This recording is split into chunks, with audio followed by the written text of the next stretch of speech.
This copyrighted telecast of the Western Athletic Conference may not be retransmitted, reproduced, or rebroadcast without the express written consent of the WAC Digital Network.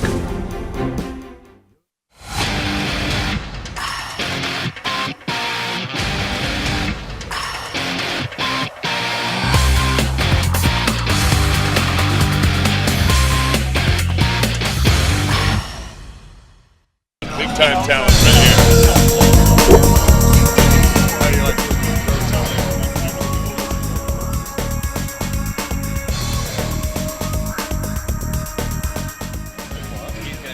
Utah Valley is coming into this one winning 6 straight. Chicago State and the Cougars coming into Orem looking for an upset just like last year. Utah Valley looking for revenge next on UVU TV. Well, you got one of those insurance apps too? You know how this thing works? No, sorry. Not an app, it's my agent. In this moment, No, I'm fine, thanks. it's good to know you have a trusted, independent auto owner's insurance agent who's there when you need them. Great. Man, I gotta get one of those. Auto Owners Insurance, the no problem people. Neil Dastrup Insurance, your local independent auto owners insurance agency, supports UVU athletics.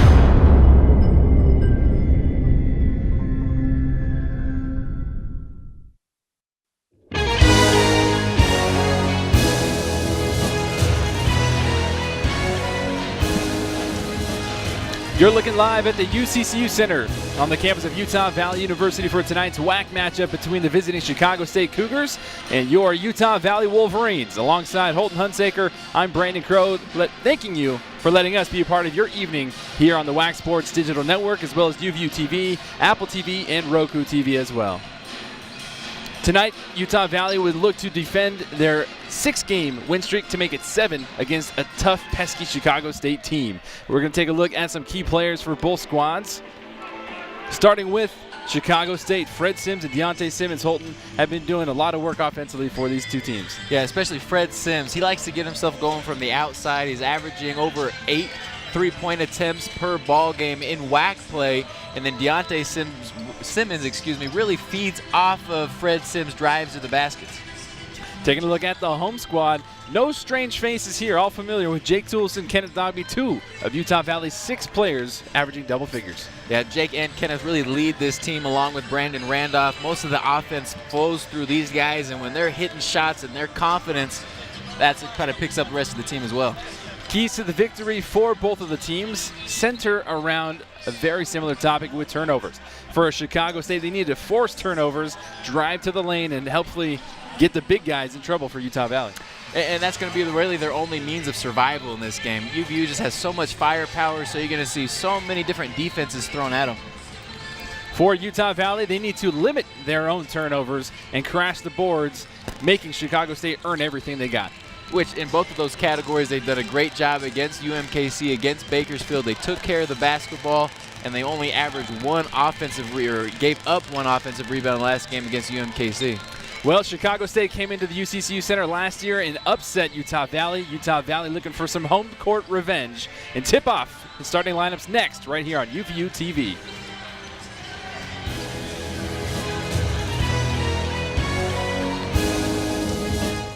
What is it about the car shopping experience at Murdoch Hyundai that has everyone talking? Maybe it's the safety inspections or the car washes for life. It could be the price match guarantee, or maybe it's just the way you're treated. Come fall in love in Linden, Logan, and Murray at Murdoch Hyundai. Your no regrets dealer. You're watching UVU TV.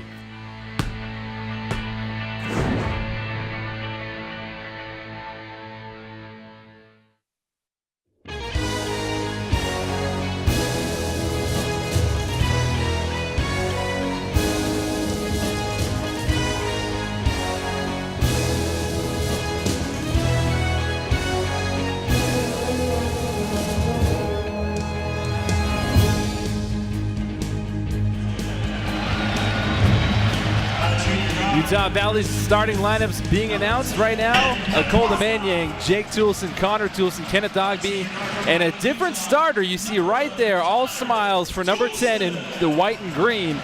Ben Nikwasa getting his first start as a Utah Valley Wolverine. Brandon Randolph sitting this one on the side tonight. No disclosure whatsoever as to exactly what is keeping him off the sideline. As soon as we find that information, we will pass that along for you. But the starting lineup for Chicago State and those Cougars: Glenn Burns, Anthony Harris, Fred Sims, Patrick Spear, and Montana Bird. Utah Valley in their customary white and green, and Chicago State looking very Michigan State-esque. Very smooth uniforms, a dark forest green with some white trim.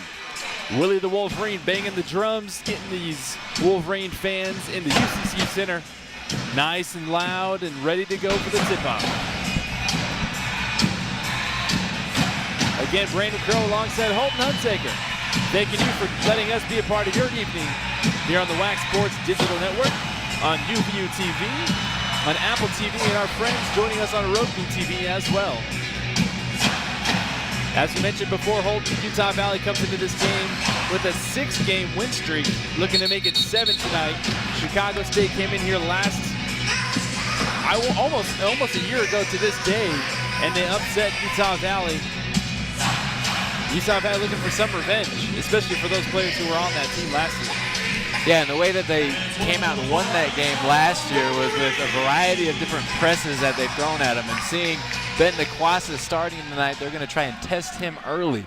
So look for Chicago State to throw a variety of different styles of presses, half-court traps, whatever it may be, to try and really, again, test and challenge Ben Nikwasa and see how he can adjust to what they throw at him. Manyang and Utah Valley win the tip. Ben Nikwasa, as we mentioned, starting in place of Brandon Randolph. Ben Nikwasa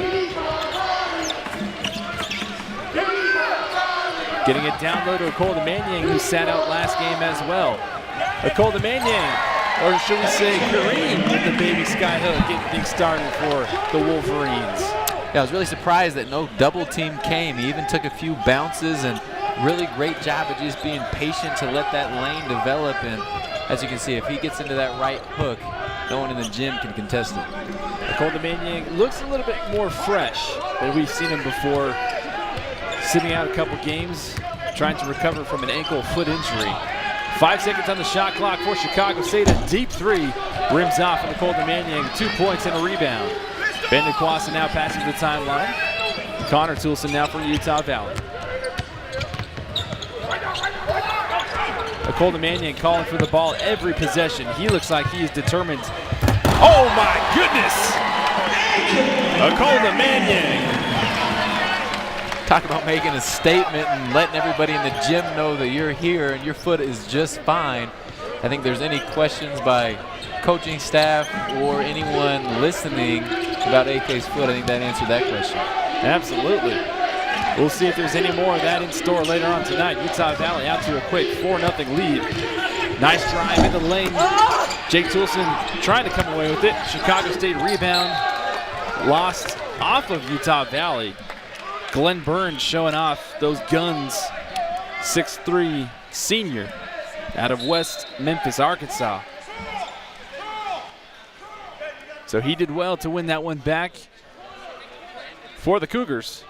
And it'll be Cougar basketball below their own.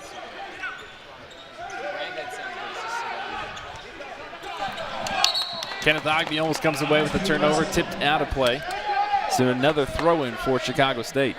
And we've seen that result time and time again on end out of bounds plays because AK is just so long, and they put AK or they put Isaac down low, whoever's the biggest guy in the lineup to guard that ball and end out of bounds, and it makes it so hard to make any pass.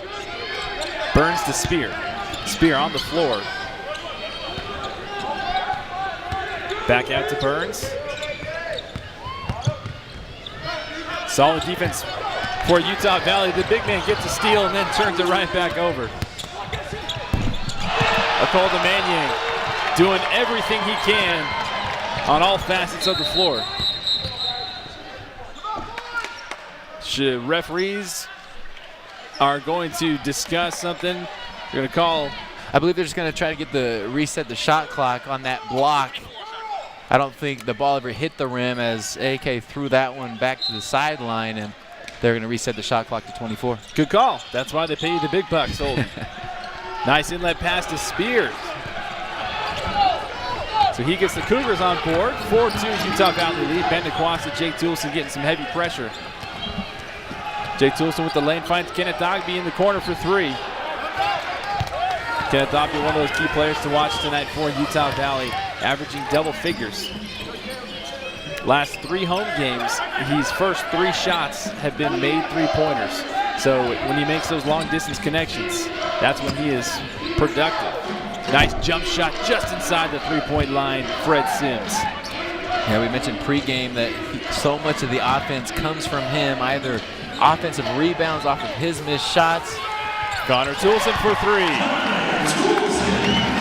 Connor picking up exactly where he started last game. Again, I really liked how he's adjusted the approach to his 3-point shot, and there's no hesitation. Everything is just he catches it, shooting it, not questioning if it's the right shot or right time in the possession.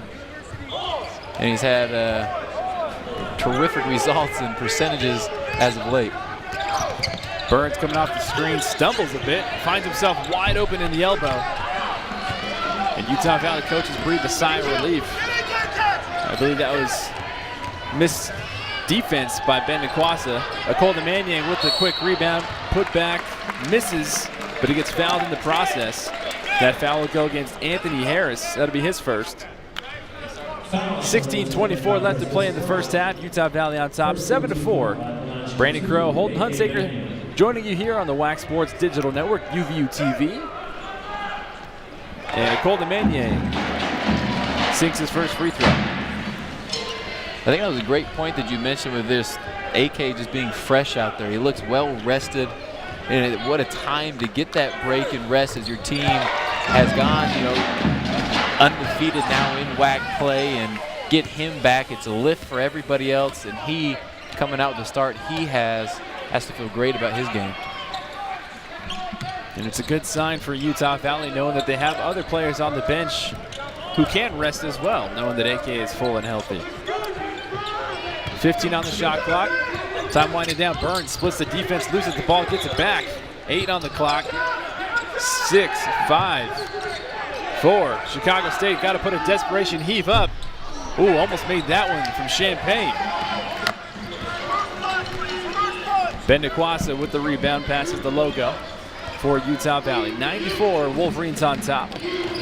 Kenneth Dogby with the drive, gets the contact, can't finish at the rim.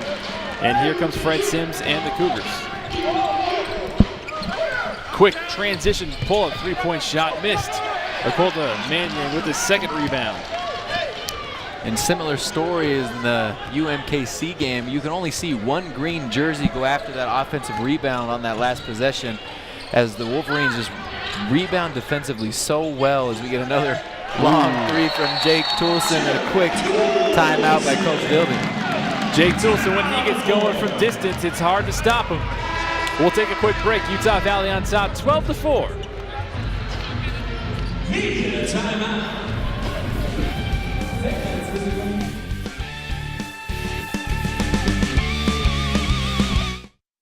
You only need to answer one question. Will you accept the challenge to become? No matter where you are in life, no matter your interests.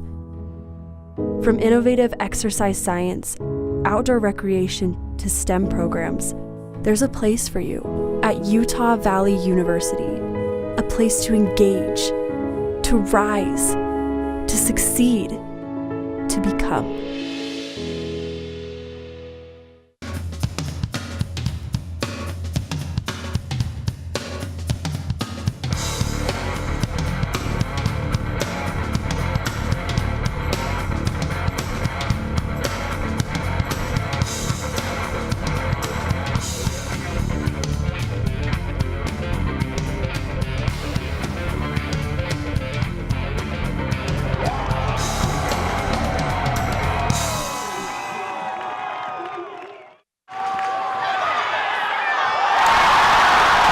You're watching UVU TV.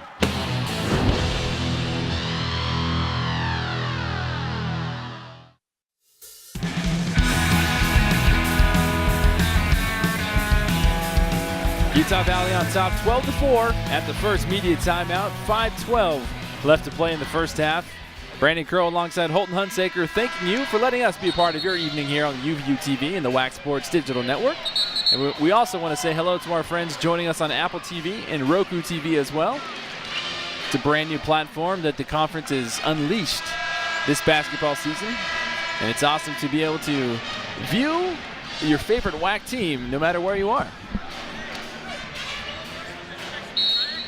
And it's free, right? And it's free, absolutely. And it's free. Hey, there you go. Bonus. I try to watch other games around, other conferences and things. You have to sign a subscription, or you got to pay for that day's game, and it's almost the cost of a ticket. Chicago State, 15 on the clock. Head full of steam on the offensive side. Whistle is called against Burns. That'll be his first personal. Second team foul. And that continues to add to the drought for Chicago State.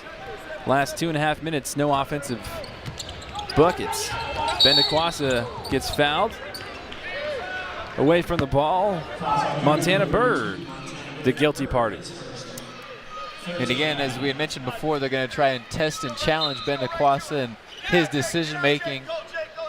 You can see just a random trap that was thrown at him out of that ball screen there, and they'll continue to do a variety of things just to mix it up and give themselves a chance. Akolda Manyang, count it. Big fella, showing off his guns and his grits, and one. And Spear, without getting any double teamed, has little choice than to force him baseline side, as we've already seen him make that sky hook in the middle. And Spear just gives up too much size and can't contest that shot against AK.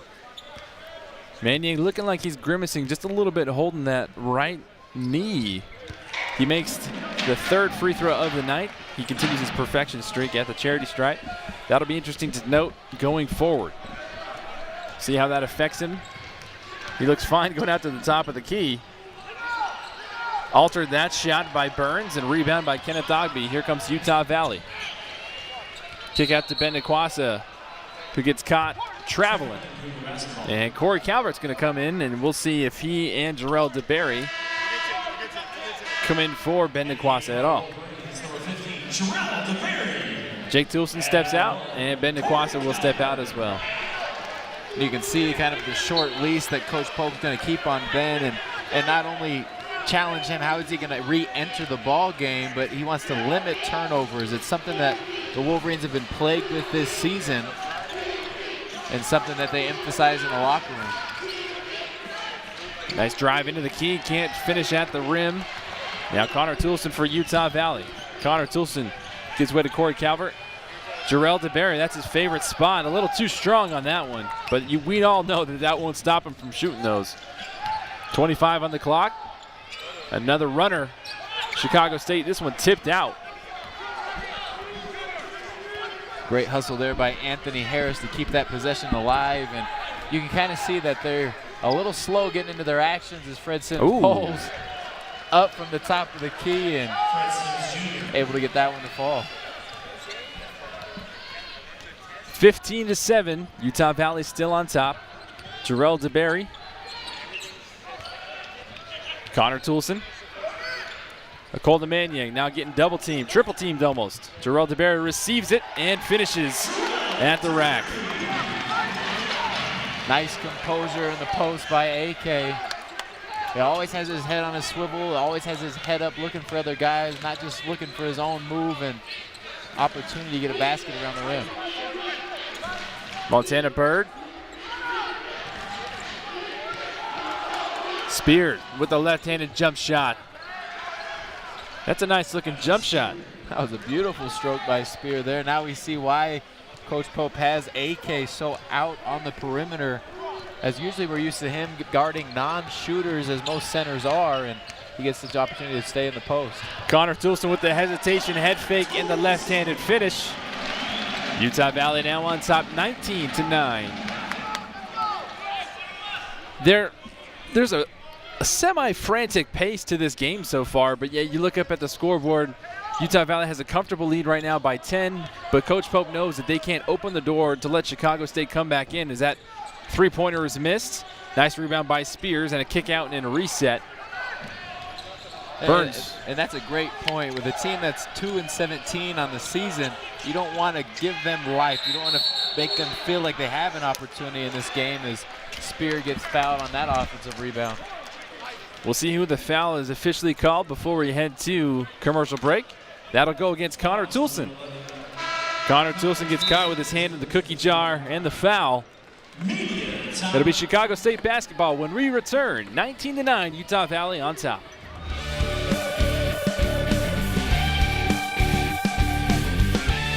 Answer one question. Will you accept the challenge to become? No matter where you are in life, no matter your interests, from award-winning accounting to marketing and entrepreneurship programs, there's a place for you at Utah Valley University. A place to engage, to rise, to succeed, to become. You're watching UVU TV.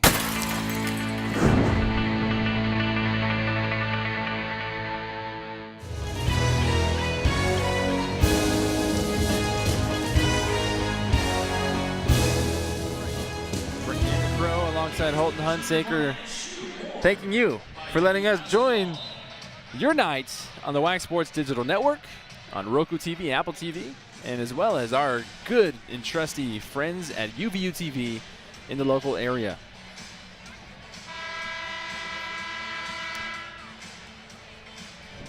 Akolda Manyang going to sit the bench after that timeout, and Isaac Nielsen checks in for the first time. Your current Wolverines on the floor now: Kenneth Ogby, Connor Toolson, Corey Calvert, Jarrell DeBerry, and Isaac Nielsen. Chicago State basketball. Quick outlet pass. Drive into the lane on a fresh Isaac Nielsen was Jelani Pruitt. And Pruitt finishes with the left hand. Yeah, excellent play out of that timeout by Coach Dildy. A little confusion on the Wolverines side as mismatches got created out of that crisscross kind of play, and as you said, Pruitt was able to find a wide open lane to the basket. 19-11, Utah Valley on top. Jarrell DeBerry, nice hesitation drive, gets swatted right as he met the rim. And here comes Chicago State. Fred Sims, the ball handler. Pull-up jump shot. Oh, buddy. Right in Corey Calvert's face. Fred Sims coming to play. And just like that, you can see the energy in this press pickup, and Fred Sims got these guys going. Corey Calvert getting trapped. Hesitation, give and go from Isaac Nielsen to Kenneth Ogby. And you can see Utah Valley now getting a little bit flustered as Chicago State gaining more momentum. And you have no question the value of Brandon Randolph at this point. Absolutely. Brandon just destroys presses on his own. He's so strong and so quick. The Wolverines really miss him to break down these tough Chicago State presses. Again, they don't have the size that a lot of teams do, as Burns able to finish that one and cut this now to a three-point ball game. But again, they really compete. They don't give up on any plays, which makes it hard to go against over and over again. Kenneth Ogby with the drive, trying to avoid contact. And the official will give that foul to number 21, Cameron Bowles. Kenneth Ogby will go to the free throw line for the first time this evening.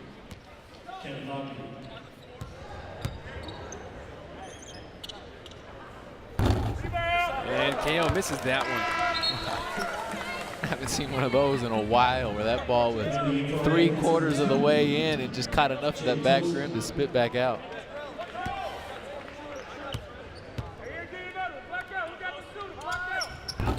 And Kenneth Ogby misses the second. So very uncharacteristic of Kenneth Ogby to miss not only one, but two free throws, especially back-to-back. And again, leaving that door open for Chicago State to tie it up in this possession. Nice spin move down the lane, trying to get that left-handed finish. Burns comes away with the rebound. And a fresh shot clock for the Cougars. Nice crossover. Whistle. He's going to go against Ben Nikwasa. And that'll be Ben Nikwasa's first personal. Again, and watch this end out of bounds play as it creates mismatches. You don't know where your guy's going, and you just kind of pick a side and say, I'm going to guard this guy and that. Near turnover here by Pruitt mishandling that pass. And you can watch from these offensive possessions by Chicago State, they're really just out there playing basketball. There's not a whole lot of actions that are drawn up and set. They have principles within their offense, and then they're just playing out of it. Burns goes crashing into the boards, trying to save that ball as time expired. Tipped it as it went out of play, so it'll be Utah Valley basketball as we take another replay. Burns head down, trucks Isaac Nielsen, then goes for that loose ball, and then slides right into the Sierra West Jewelers sign.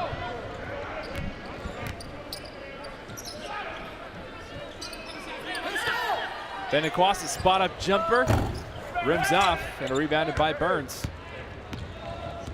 Wide open shot by Ben, not a bad shot at all. Early on in the offense, as we get another long tray attempt from Fred Sims, but the Wolverines are going to find opportunities like that within their offense. Again, as we see Kenneth Ogby pull up from a wide open three, and these are shots that they're missing that they've made the past 3 or 4 ball games.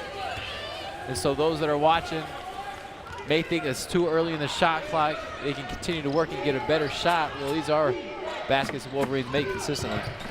Freddie Sims driving to the rack, gets fouled in the process. That's going to go against Jarrell DeBerry, his first personal.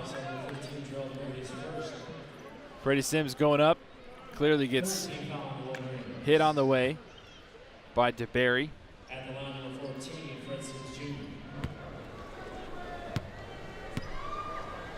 Fred Sims, shooting 88% on the season from the charity stripe. And very interesting to note that Akolda Manyang coming back into the ball game. Maybe Coach Pope has finally realized that the key for this game, this matchup tonight with this personnel, will have to be an inside-out tactic. Yeah, and you can kind of see, again, the different approaches that Chicago State will take. They're going to leave only one guy on that free throw line with the shooter. Confidence in Fred Sims that he's going to knock it down, but then also to get back defensively to try and set up this pressure again. Don't look now, folks, but it's a one-point ball game. Chicago State 18-19. They're on a 9-0 run. Jake Toolson, a little too much extra mustard on that one for Akolda Manyang as that one slipped out of play, but luckily for Utah Valley, that went off of a Cougar. So with 24 on the shot clock, the Wolverines regain possession.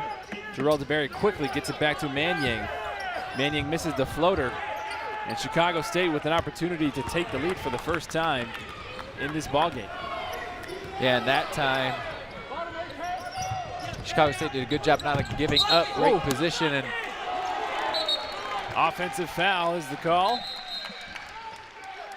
We got a second official come into the play and say that Jake Toolson was in the circle. As we see it, Jake was clearly outside the circle on that replay, and unfortunate break by the Wolverines. As you can see the relief from Jake in taking that charge, and rightfully so, sacrificing his body. And unfortunately that one's going to get taken away, and I believe it was an and one. So with that basket, just like that, Chicago State takes the lead on an 11-0 run. Connor Bowles draws the foul on Toolson, and he steps to the line to finish the three-point play.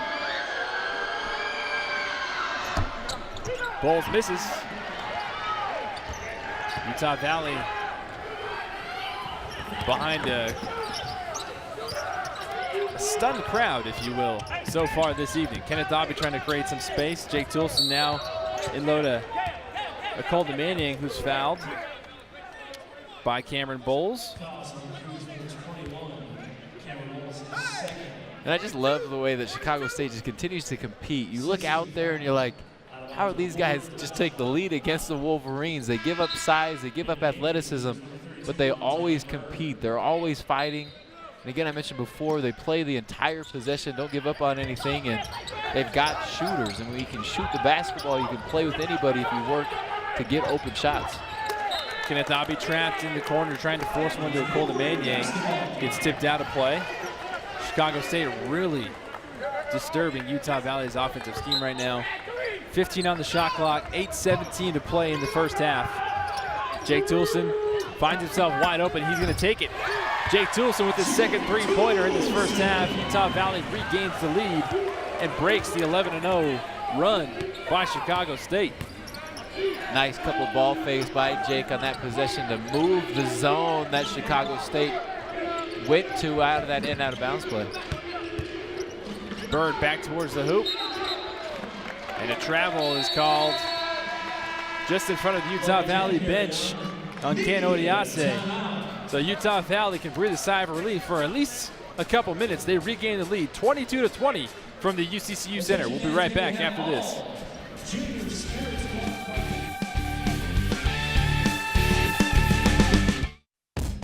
They say the devil is in the details. And in here, there are a lot of details. Flavor, color, texture, temperature, presentation. It all has to be flawless. Pressure? Maybe. But with engaged learning, I get a lot of practice. And I'll bet your homework never tasted this good.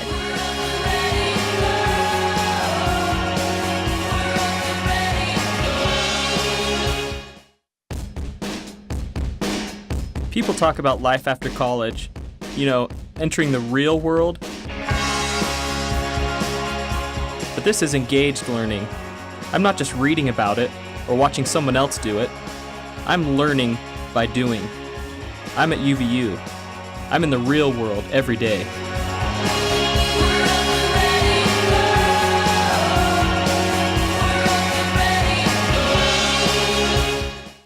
You're watching UVU TV.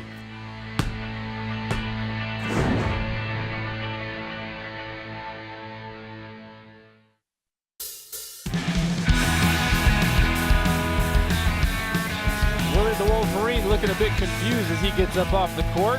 Much like this Utah Valley crowd, got to tip your cats off to Tracy Dildy and the Chicago State Cougars coming in there and giving Utah Valley a fight so far in this first half. They took the lead just a couple minutes ago. Utah Valley just barely retook the lead for their own self. 22-20 is your score with less than 8 to play in the first frame. Akolda Manyang, Ben Niquassa, Jarrell DeBerry, Connor Toolson, and Jake Toolson on the floor for Utah Valley. Sims, Burns, Bird, Odiase, and Pruitt on the floor for the Cougars. And going back to that 11-0 run that Chicago State made to get themselves back in the game, you ask yourself, well, how did they do that? How did they get themselves back into it? And it was offensive rebounds. Chicago State now has 6 offensive rebounds in the game, where against UMKC, the Wolverines only gave up 1. And now we see another quick turnover and try to get that ball to AK. Burns, just like his name, cutting through the Utah Valley defense.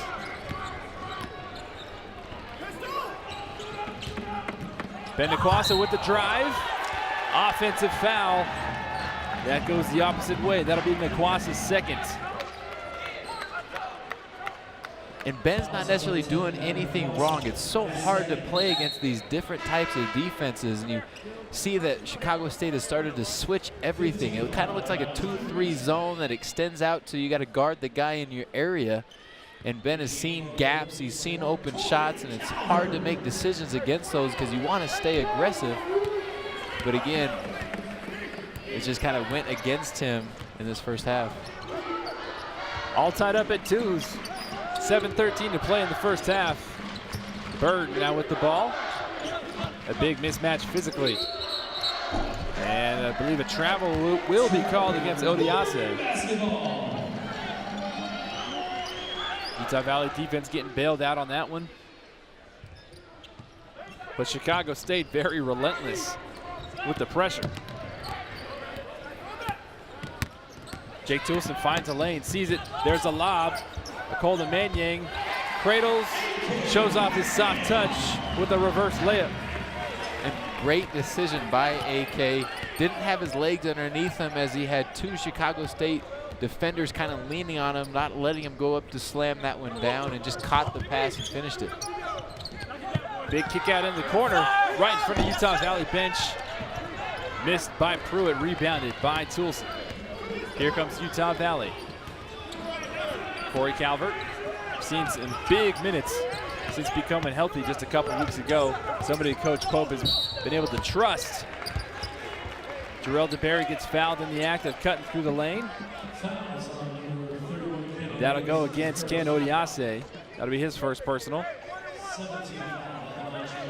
Yeah, Jarrell DeBerry lucky on that attempt as he kind of raised his elbows to come across and almost step around the Chicago State defender there as he gets his first free throw to go. DeBerry, very welcomed addition at the very moment the Utah Valley needed him most this season as he makes the second free throw. He's just been such a great spark off the bench. He's a guy that whenever he gets into the game and Coach Pope gives him minutes, he's making plays happen. And it's either offensively or he's trying to get involved defensively as he almost draws a charge there. He's a guy that definitely makes his presence felt on the court. Corey Calvert now in the corner. Jake Toolson gives way to Akolda Manyang. Akolda finding his own way, showing off his athleticism with the layup off the glass. And someone from Chicago State's got to go over there. There's no way you can let a guy in the post go from one block and go finish on the other block, especially with AK's size. Burns loves those step backs. Excuse me, I'm sorry, that's Fred Sims. Just barely missed. We know he has range and he has no hesitation whatsoever. Corey Calvert gets in low to Akolda Manyang. Akolda Manyang misses the 5-foot jumper. Burns with the rebound. Burns now 5 rebounds on the night. Chicago State looking for their first offensive points in the last 2.5 minutes. Spears. Kick out to Pruitt. Rebounded by Toolson. Less than 5 to play in the first half. Utah Valley was tied up 22-22 and since have gone on a 6-0 run. Yeah, Chicago State not able to find a basket nearly the last 3 minutes of the ball game as Jake Toolson wills his way to his own right-handed hook shot. And give credit to the adjustment by Coach Pope and also to feel the presence of AK down low really have sparked this drought for Chicago State. Lots of jockeying going on in the key. Referees are letting it play. Coming off the screen, off the elbow, Burns. 6 points.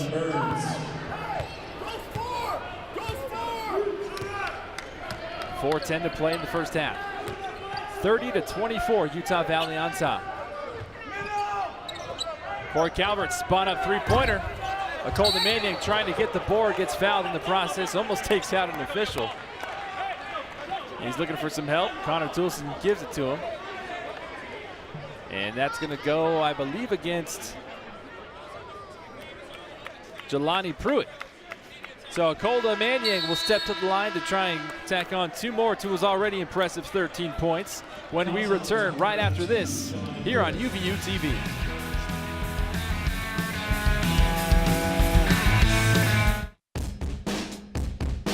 People talk about college like you're in some kind of bubble. Like there's college, and then there's the real world.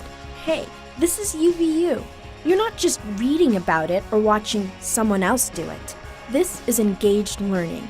At the certificate, associate's, bachelor's, or master's level, you're in the real world every day.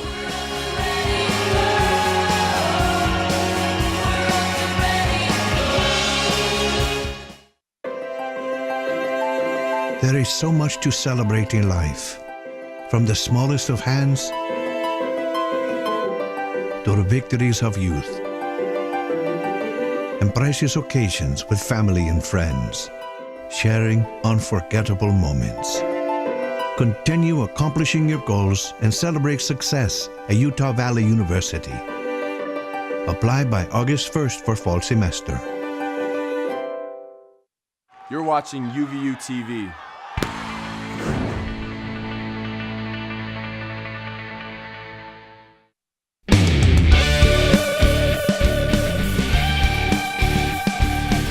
Willie the Wolverine and some younger Wolverines showing off their moves as the Utah Valley Wolverines themselves holding on to a 6-point lead with 3:54 left to play in the first half. Brandon Crow alongside Holton Hunsaker. Thank you for joining us. UVU TV, WAC Sports Digital Network, Apple TV and Roku TV as well. Utah Valley and head coach Mark Pope trying to figure some things out offensively without their star starter and guard and catalyst, might I add, in Brandon Randolph. So far, Ben Nikwasa, Corey Calvert. It's been a committee, if you will, tonight so far, for lack of a better phrase. And that really is what's needed to break these presses that Chicago State's throwing at them. We've seen Corey bring the ball up the court. We've seen Ben bring it up the court. We've seen Jake bring it up a number of times, and Connor. And it's going to take a committee to continue to work together, because if one guy, Brandon is one guy that can break the press, but it's hard to continue to break it. It wears you out mentally and physically. Akolda Manyang looks in the zone from the charity stripe tonight. He is 5 of 5, and he'll take a quick break as Isaac Nielsen checks in for him. Right now, Akolda Manyang, your leading scorer for both sides with 15 points. Chicago State still not that far away. 32-24, less than 4 to play. The green and white trying to get something going. 10 on the shot clock. Sims is going to pull it back. 5 on the clock.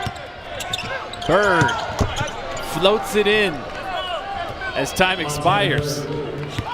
Tough drive and tough finish with his offhand. Going all the way from beyond near that NBA three-point line area, and able to finish a little floater with his left hand. 3 minutes left to play. Jake Toolson going to do it himself, showing off his strength inside the post. Tacks on 2 more to his point total. Now he's in double digits with 10. And Jake is just a zone killer. He's so great at finding the right moments to flash into that open area around that wax symbol, as Connor's going to get this one to go off of Sims' foot there, force the turnover.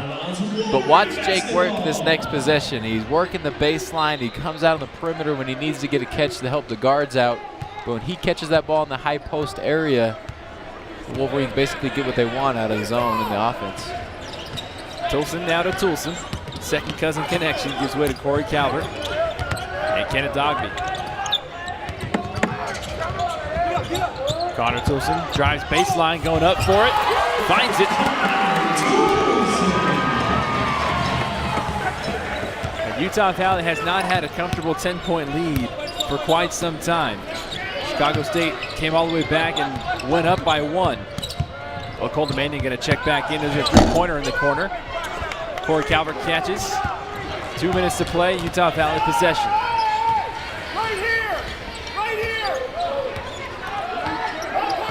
You can see now Chicago State's gone to a man-to-man defense, and every white jersey you can see there's a green jersey. Not a whole lot of help defense in the middle of the court, as Kenneth's going to find Corey wide open, 3 in the corner, and just off on the mark on him. Strong rebound by Harris. Gives way to Burns. Burns again, head full of steam, blocked from behind by Toolson. Kenneth Dogby off to the races, taking it himself. Misses. And they're going to call a foul on Corey Calvert, a push in the back. Jake Toolson coming from nowhere, almost like LeBron against Andre Iguodala.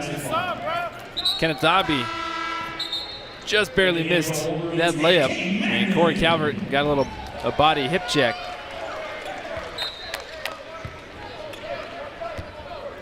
Going back to that block there by Jake Toolson, Connor did a good job of standing the guy up, and Jake recognizing that he just had his head down, was going to go all the way to the basket, came over on the help side and blocked that with his left hand, his offhand, which is so difficult to do. Connor Toolson gets a hand on that one. Spears with the drive, misses the left hand. Utah Valley now with the basketball and a little bit of tempo. Akolda Manyang double teamed. He's going to go around it himself. He's going to drive, gets fouled, draws contact, hits the floor hard, but comes up with a little smile on his face. And that smile disappears and turns into a grimace as he holds his left elbow. You can see his spear wipes down on him. We don't get to see the fall in the picture, but he kind of whacks his left elbow on the ground. As you can see, he favors it in that picture. Still looks good from the free throw line, however. Left elbow, what about this shot? Still got to cradle that ball, right? Still got to cradle that ball. So AK's free throw looks terrific, and the way you look at it is his shot line, is that right arm and the rest of his body there is all in line to the rim as he's just a little off the mark for his first miss of the ballgame. Less than a minute to play in the first half. Another quick three. This one tipped from release. Head coach Mark Pope wanting his team to run. Jake Toolson gets it from Connor Toolson, fumbles it, and here comes Chicago State. Burns with the layup. Yeah, Coach Pope really wanted to push the tempo on that play. Lots of times we see that in the NBA games where guys want to get the 2 for 1, and he wanted to push to beat the shot clock to make sure they had a chance to finish this one out in the half, and ultimately they will. So there is like 0.3 of a second difference between this shot clock and the game clock. Utah Valley working. They've got ample time. Akolda Manyang catches, draws the contact, no foul, misses the layup. And here comes Chicago State. Referees are going to let this one go to the half, but not before Chicago State climbs back to bring it within single digits. 37-28 is your score at the break.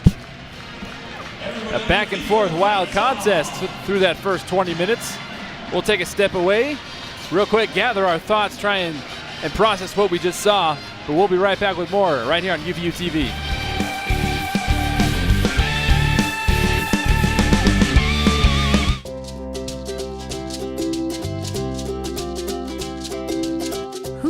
That a 2009 Woodbury School of Business graduate would end up being the heart and soul of Utah's first and most successful food truck. Adam Terry is the mastermind behind the Waffle Love restaurant and food truck phenomena that is taking Utah by storm. Featuring a soft, sugary waffle of goodness topped with the sweetest fruits in season, the richest whipped cream, and a selection of ooey-gooey sauces, Waffle Love was born, mostly out of Terry's passion for creating the perfect waffle. My passion was making incredible food for people, and so I'm the type of guy that on a weekend I'd be finding obscure ingredients for some crazy recipe to make for my friends and invite them all over. And so that's kind of what I decided to do. So I went for waffles. So these waffles is what we sell at Waffle Love is a Belgian Liège waffle. And it's a waffle that's made out of a dough, not a batter. Belgian pearl sugar, which we import from Belgium. It's a time-consuming, labor-intensive waffle making process. It's not like what you're used to at home. So I wanted to bring that sort of thing, that kind of magic to people. Necessity was the other mother of Waffle Love invention when Terry was laid off while raising and providing for his young family. He had always been attracted to the creativity of cooking and just needed the perfect opportunity to make his dream a reality. The door opened when Terry spotted a rundown food truck that just needed a little tender loving care. His wife and daughter created the unique Waffle Love logo and design, which became the business signature.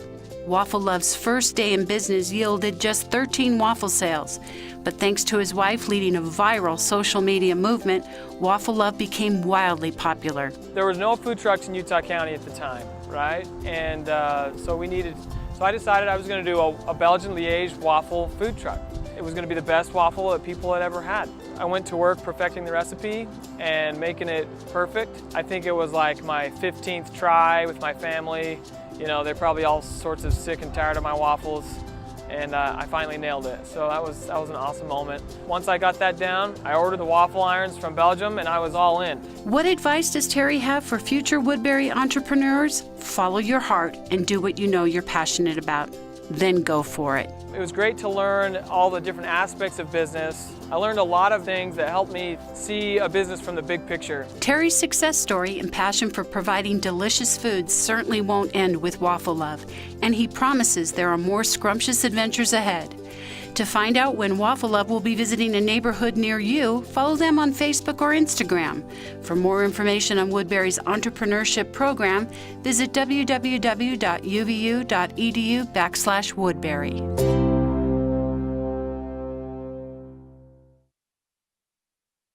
It's fitting that the Ira A. Fulton Library at Utah Valley University has this gallery at its entrance.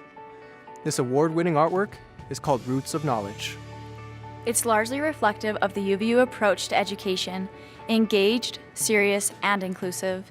Each piece is vital in its own right, and, taken as an expansive whole, these tens of thousands of pieces add up to create a spectacular work of art which tell the history of humanity's search for understanding. Speaking of expansion, many new buildings and programs have taken shape at UVU in the last year. We broke ground on the new V Basketball Center and opened it just 15 months later. It'll be both a big recruiting tool for future Wolverines and give our student athletes a competitive, winning edge. We love putting the skills of our students in the spotlight on center stage. We broke ground on the Norda Center for the Performing Arts, and construction of this incredible facility is well underway. And the Melissa Nellison Center for Autism demonstrates that our commitment to meeting the needs of our community is of paramount importance. Housed in the Cole Nellison Building, this program is a unique answer to a prevalent need in our community and state to develop resources and practical solutions to the daily lived reality of those on the autism spectrum and their caregivers. In this, UVU is already becoming a national leader. We're very inclusive at UVU. When you come here, you can expect a rigorous university experience alongside vocational training. We believe in great teaching and learning to help our students accomplish their goals. Other highlights of the year: opening of the renovated Rebecca Lockhart Arena, the new V Social Media Command Center, additional classroom space at Thanksgiving Point in the heart of Silicon Slopes, and the release of an exciting master plan. Utah Valley University is committed to expanding opportunities. The process to create Roots of Knowledge was expansive and detailed. It didn't happen overnight. A UVU education is like that, requiring ongoing attention and devotion to academic study and skill development. With talented faculty, staff, and administrators guiding us, and amazing opportunities awaiting, that is why UVU is the place for us, and you. I had a first chance several years ago, and I was told I didn't have enough tenacity to get a BFA. Sorry. So, I came to UVU. I'm working towards my BFA. I'm halfway through the program. For me, it is a second chance. It's the degree I wanted years ago, and because I was a starting mom and all that, I kind of had to back away from it and not have the degree. But it's also first chances, because I get to go to college with my daughter.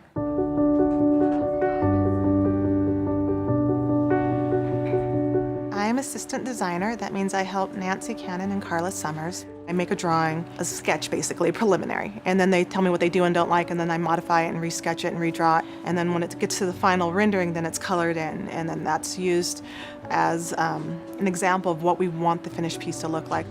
Prior to coming to UVU, I was helping at my children's school for about 8 years doing costume design there, and designed several shows, also did makeup there. I also helped with props. I also helped build the sets and paint them, but since being at UVU, I've actually taken a scenic painting class. Wish I could go back and redo some of the sets I had done.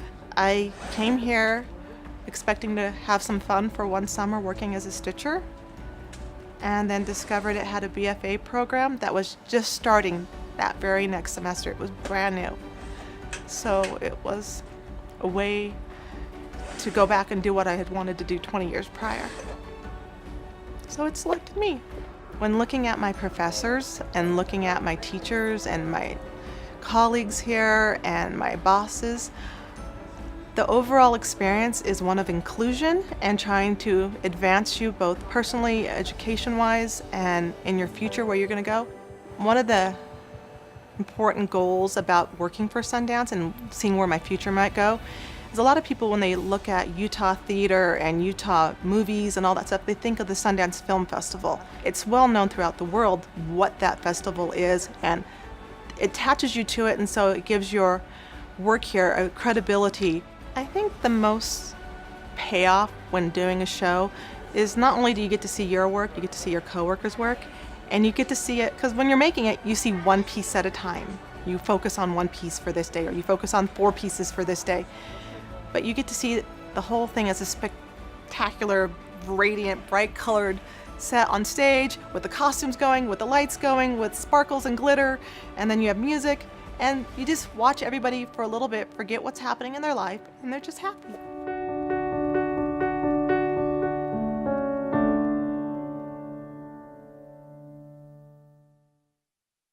You're watching UVU TV.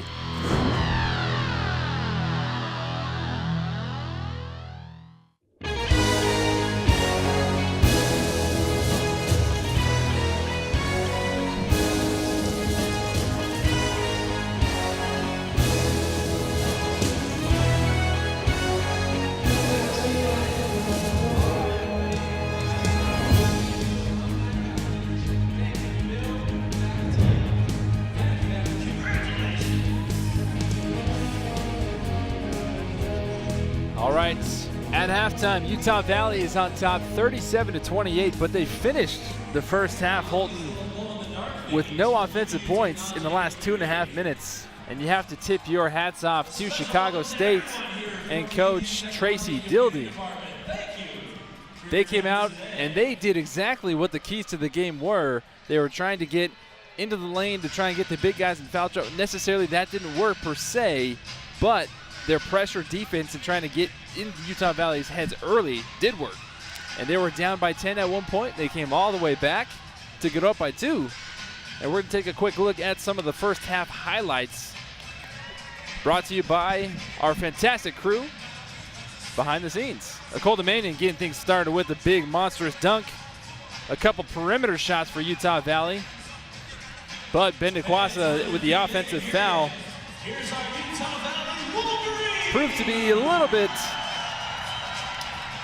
difficult, and Coach Pope again with Brandon Randolph out, still trying to figure out some things on offensive side. But Akolda Manyang, the big beast, so far 16 points, 5 of 8 from the floor, 6 of 7 from the free throw line, 6 rebounds. So he is on double-double watch. Another one on double-double watch as well is Jake Toolson.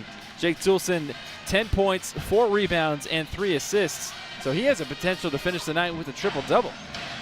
Yeah, between Jake and AK, they've definitely controlled the game down low.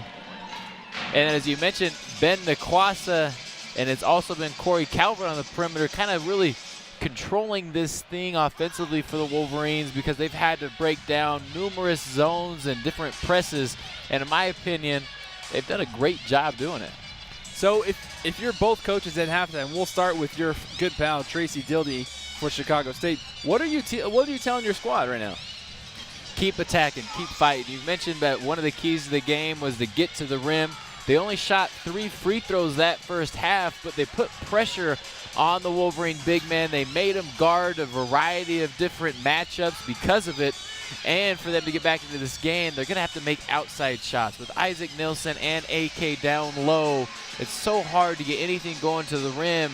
And so it's going to be, can Glenn Burns, can Fred Sims continue to get themselves going outside in the perimeter? On the other side, if you're head coach Mark Pope, what are you telling your squad? Keep doing what they're doing. They shot 50% from the field in the first half. They actually lead the WAC in field goal percentage.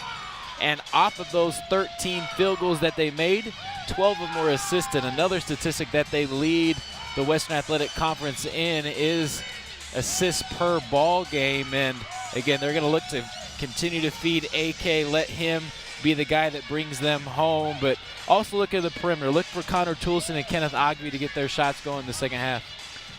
An interesting note as well, we know that Father Time, as they call him here in Orem, Utah, Zach Nelson, has been a significant role coming off of the bench the past 3 games for Utah Valley. Has not seen any minutes of action tonight, and he still needs an average of 6 points per contest throughout the remainder of this season to finish in that 1,000 point mark, something that only 7 people in the history of ever playing at Utah Valley have ever done.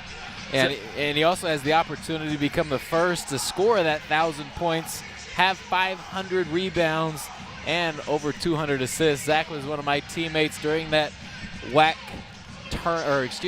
regular season championship run, and Zach is a terrific player. And I think, as you mentioned on a previous broadcast together, Zach does whatever Coach Pope's going to ask him to do. If that's he's going to play 3 minutes tonight, Zach's going to go out there and play 3 minutes and do everything he can for his team. If he needs to go out there and play 20-plus minutes, he's going to do that, and that's the kind of leader and maturity Zach brings to his team. Interesting note, Akolda Manyang, we made aware that he looked very fresh after sitting out those 2 games with that ankle/foot injury. And he has gone through 3 pairs of shoes. I've seen the trainers come out. He had one to start the game. He switched it when he came off the bench. And now he just came out in another pair, and he switched that out. So interesting to see if that ankle or foot is still bothering him enough that he would be switching out those shoes. But it doesn't bother those little guys at all, because they got some good glow sticks. The fans are amped and they're ready to go. We got about 1 minute and 30 left until the second half tip-off. But regardless, it's going to be a fantastic finish, because we know that Chicago State is not going to go anywhere. And they're going to continue to fight, like you mentioned. And Utah Valley, they still got to figure out some things. They're doing okay. They are making those shots, only 50%. But it'll be interesting to see how the bench factors for Utah Valley going forward in this one. Yeah, and as you had mentioned, that bench play, that's something that they had definitely improved the past couple games against Bakersfield and UMKC, averaging over 20 points per game from the bench. And it's going to be, how is Chicago State going to start this second half, as the Wolverines against UMKC and against Bakersfield had nearly 50-point second half performances. And so look for the Wolverines to try to get themselves on track, and we'll see what Coach Tracy Dildy can do against it.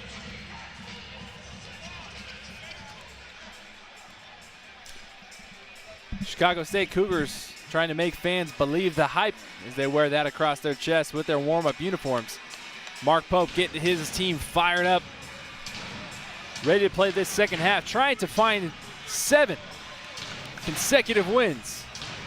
Right now they're sitting at 6, and they are just 20 minutes away from making it 7 in a row, off to one of the best starts in program history. Tracy Dildy, on the other hand, trying to look for their first road win all season long. You look at the way that this team's playing and you kind of scratch your head and you think, really, how can this team have only won just a handful of games? But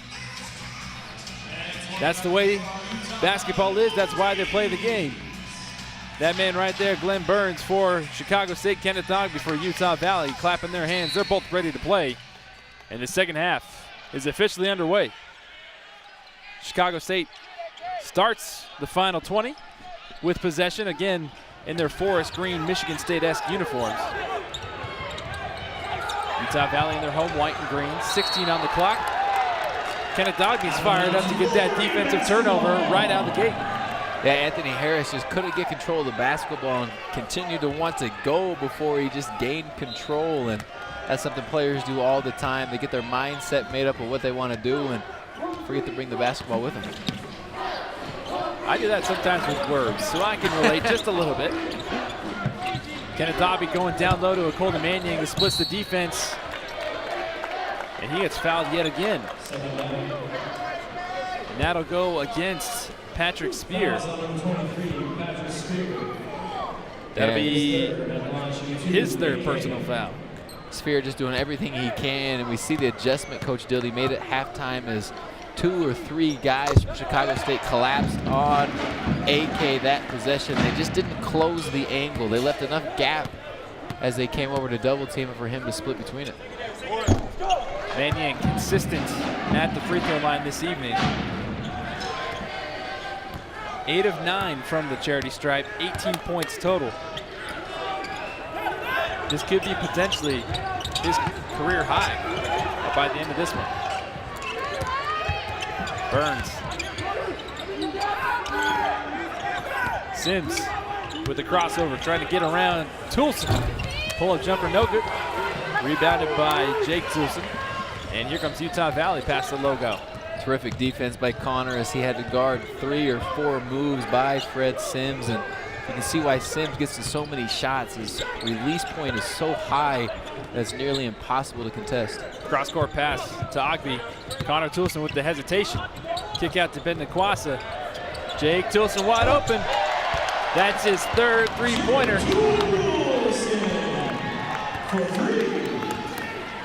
Jake perfect on the ball game from the perimeter, 3 of 3. As we're going to get a quick timeout starting the second half by Coach Dildy. Utah Valley coming out hot after that halftime break. Jake Toolson closing in on Akolda Manyang. Jake Toolson now 13 points, 5 of 6 from the floor, 3 of 3 from distance, 5 rebounds, 3 assists in just 17 minutes of play.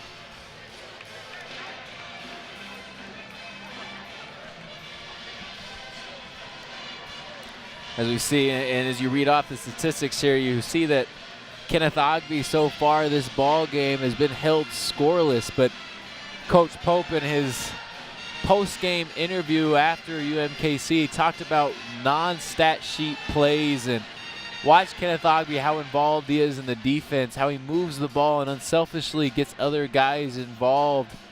All of those things don't go on the stat sheet, of course, but are key and really essential to win any ball game. And it's been him, Ben Nakwasa, Corey Calvert doing those types of things, not necessarily to get points and production on that one area of the stat sheet, but they've done so many other things to push these guys to a 42-28 lead.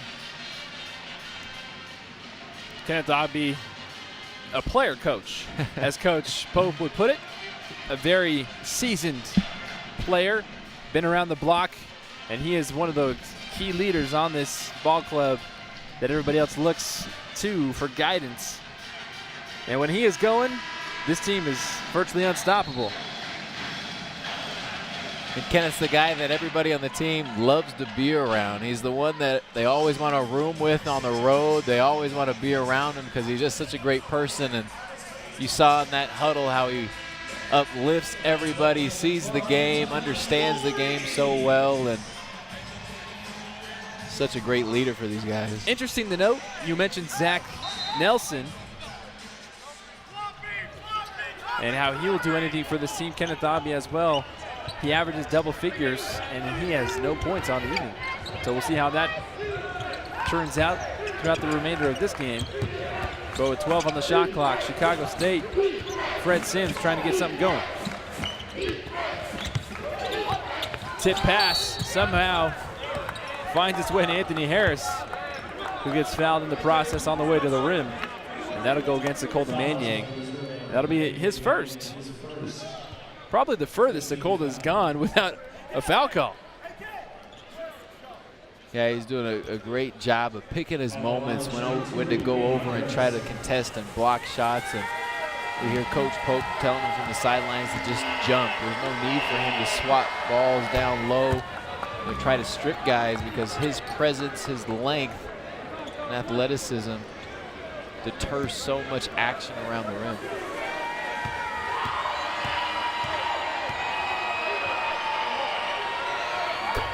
Second free throw is good by Harris. Harris, 70% free throw shooter from Gary, Indiana, the pride of Griffith High School. Ben Nakwasa gets one to Connor Toolson. Akolda Manyang has that one stripped.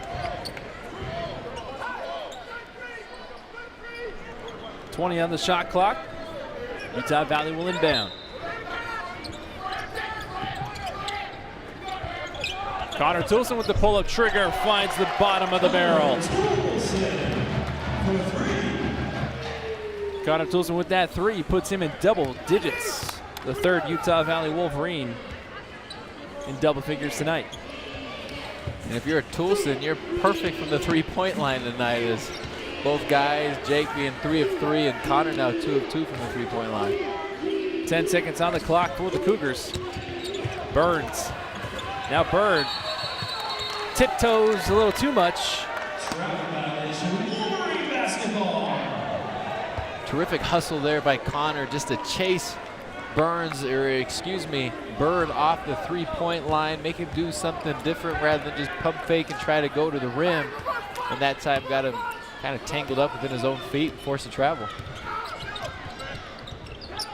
Manyang in trouble. Turns this one away. Burns with the steal. Freddie Sims gets rejected by the rim, but his teammate Anthony Harris is there for the follow.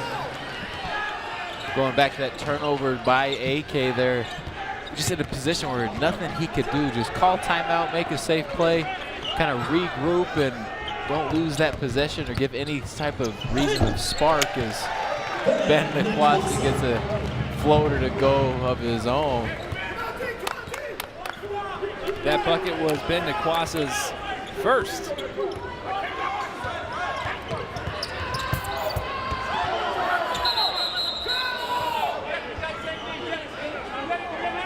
And all the officials are confused on that one.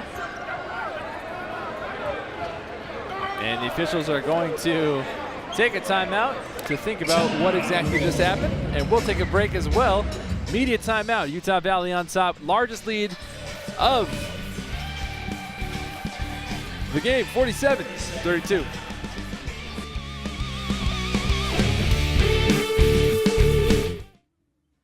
Life is about moments. If you fight, I fight. If I fight, we fight. You be there and watch what I do when the bell rings. Do you have that real look in your eye that when you look at yourself in the mirror, you can ask yourself this question: did I give everything I got? Did I lay it all on the line? Or am I cheating myself?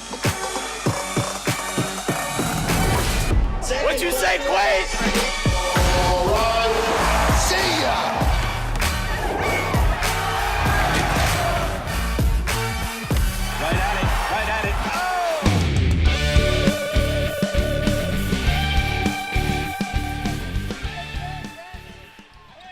Chicago State with 10 on the clock. Bird dribbling, tiptoeing around, and goes off of Akolda Manyang. Ball bounces around, ultimately finds its way into Ben McQuasey's hands. Kenneth Dogby, head full of steam, left-handed finish. And he loves that.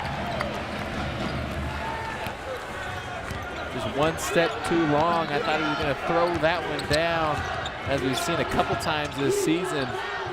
Kenneth Dogby is so athletic, and again, makes everything look so easy out there. Step back, easy buckets. Trayvon Bell. Ben McQuasey with a yo-yo dribble, slowing things down, under 16 to play. A lazy pass, Spears intercepts. 2-on-1, and he gives that one away. Bodies flying all over the place. Utah Valley comes back away with it. Oh, Nelly!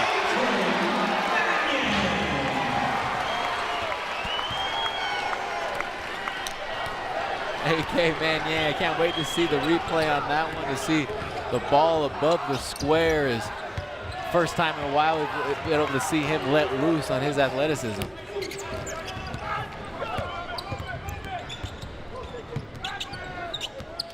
Ben McQuasey, Jake Toolson.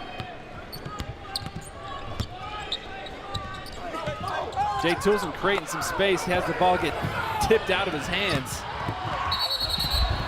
On the other end, offensive foul against Burns. That'll be Burns' second personal foul. But we'll take a quick break. We'll be right back with more from UVU TV and the UCCU Center right after this.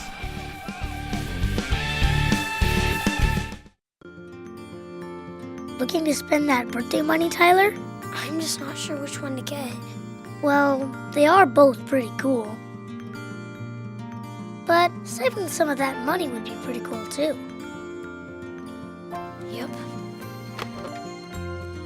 When's the right age to teach your children how to save and spend money wisely? Right now. with the Be Money Smart program only at Utah Community Credit Union.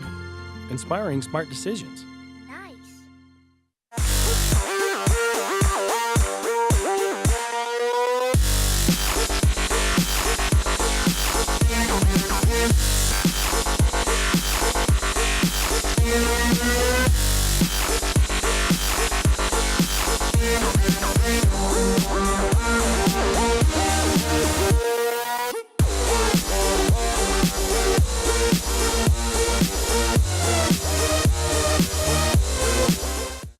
You're watching UVU TV.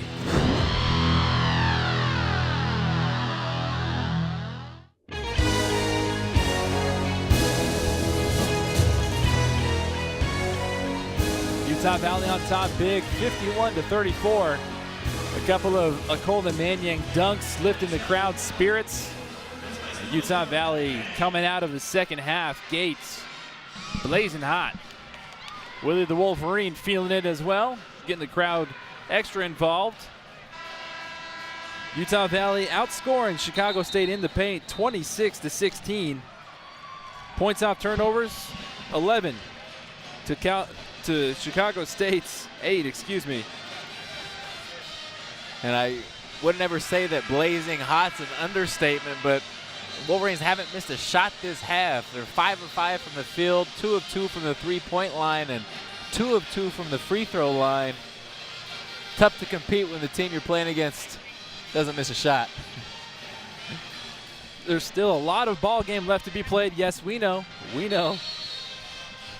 But you got to give credit where credit's due. Connor Toolson now looking for some help, finds Isaac Nielsen, who gives back to Connor Toolson. A little bit of a slower pace bringing the ball up by Utah Valley. And then once they hit their own side, they turn into another gear. It's a nice swing pass to find Kenneth Dogby open.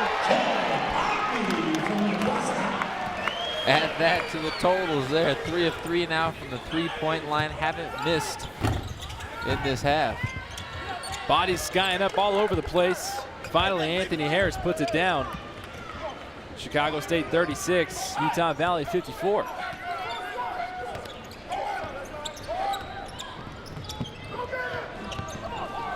And this next 4 to 6 minute spurt here is really going to be where the Wolverines can spread this lead as Ben McQuasick gets another layup to go for himself. And hopefully then get the rest these other starters need going into next week's tough travel run against Rio Grande Valley and New Mexico State. Arguably what the players and coaches say is the hardest road swing of the season because of how extensive the travel is. Yeah, the travel, I made that trip down to Edinburgh, Texas every year of my UVU career, and it's usually a plane to Houston, a plane to Edinburgh, and then another 30 minutes to get down to the school. And so it's an entire day of travel. It wears you out, and they do a great job of marketing their games. They get people to come out and support their guys as we get the first miss of the second half by Connor Toolson. But going back to that travel, it is rough, and you got to just mentally prepare yourself beforehand and go through a normal routine once you get into town. Nice left-handed floater from Rob Shaw. Very unorthodox, but he gets it to fall nonetheless.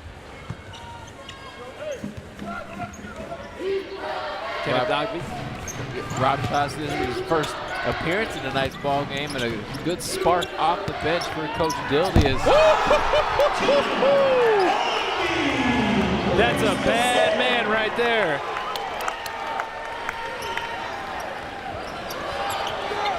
What a finish by Kenneth Ogby. That time with the defender on him, able to sky and bring that one back behind his head and then throw it down. Ball intercepted.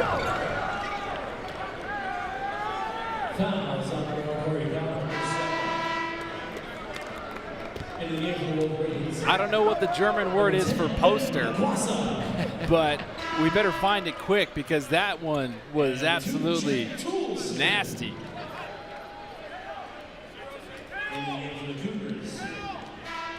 I'm sure there'll be a few SC Top 10 hashtags on that one from the UVU media group tonight as Kenneth Ogby took off from around that block, and again, I believe it was Fred Sims on his hip, able to go up and throw that down over top of him. Kevin Connors and company, we're coming for you tonight. Got a handful of dunks from this UVU team. Fred Sims trying to create some space, gives way to Burns. Burns with 10 on the clock. Draws the foul against Isaac Nielsen. And that'll be Isaac Nielsen's first personal foul. And that'll lead us to immediate timeout. Under 12 to play from the UCCU Center. Utah Valley on top, 58-38. We'll be back with more after this.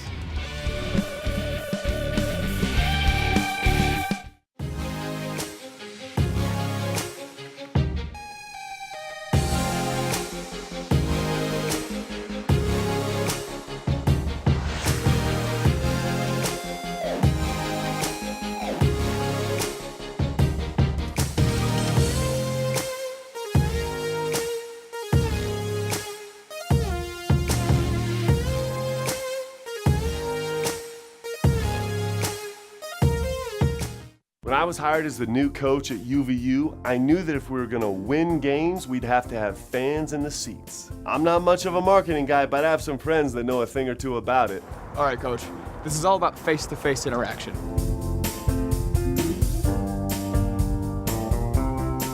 That was actually pretty good. If this whole basketball thing doesn't work out, you should give me a call. If you're looking to earn money this summer, stop by the Vantage marketing booth on the concourse during our games or visit choosevantage.com. You're watching UVU TV.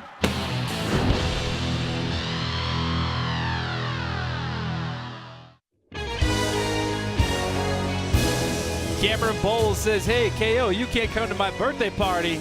Kenneth Ogby says, yeah, how about them apples? Kenneth Ogby, I think that's what, like his third straight game with like some massive dunk, third or fourth. Something that we haven't seen from him in prior seasons, but it's a fantastic sight to see. Yeah, Kenneth's been healthy this season. Again, in his career, he's kind of been plagued and hit with different injuries along his career, but this year, as you can see, he feels great about his body, about his game, and to rise up like that again. This is the third time now we've seen it. This is the first time on top of somebody. And as that replay and that highlight gets passed through this WAC conference, again, just another move for the Wolverines to continue to legitimize their season. And it also sends another message.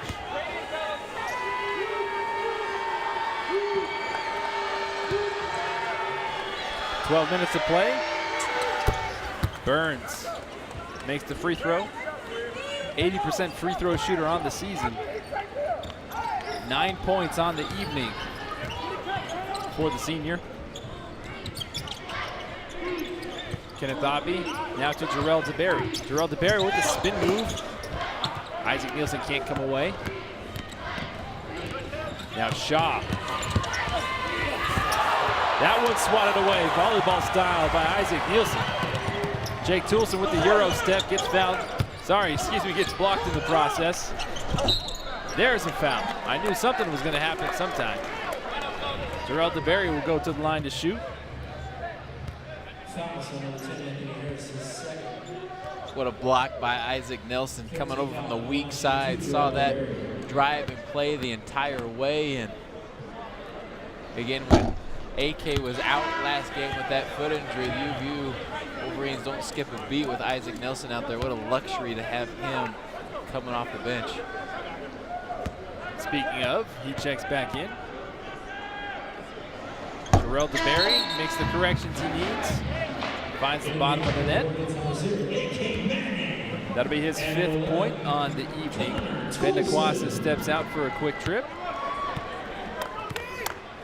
59-39, Utah Valley on top. Less than 12 to play in Orem, Utah. Nice step back, Jay. Rims off. Jake Toolson wants that board. Fighting his own teammate. That'll be his 7th. So Jake Toolson 3 away from a double-double. Already with 13 points. That one tipped away off of Shaw.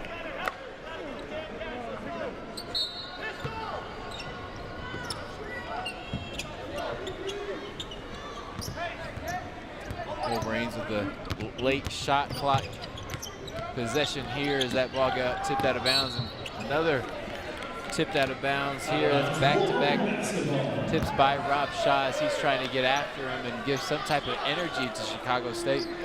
And he has. Ever since he stepped foot on this court, it seems like he's been able to provide a spark that his team needed. 6 seconds on the clock. Jake Toolson drives with the left hand, gets fouled. And he'll go to the line, and that one will go against number 14, Fred Sims. And that'll be his first personal. Jake just reading the defense on that last side out of bounds is kind of aborted the play and just directly went to the rim and was able to beat the shot clock and get a foul, shoot those free throws, and a very uncharacteristic miss here from the free throw line by Jake Toolson.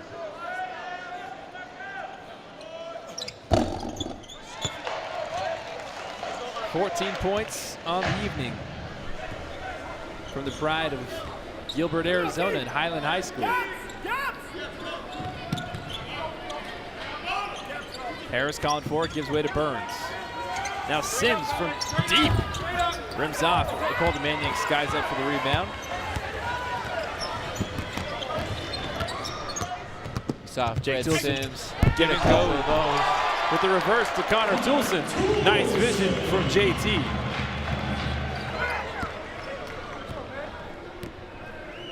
Jake out there playing point guard, really. We're used to seeing power forward, small forward action, but with, again, Brandon Randolph and a conversation-stopping block by A.K. Manyang, and Connor Toolson finishes out on the other end.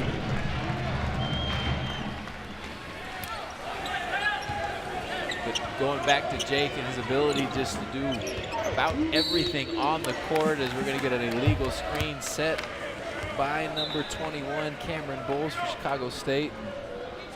The turnover and things just continue to pile on for Chicago State as can't get much going their way. Utah Valley right now is on their way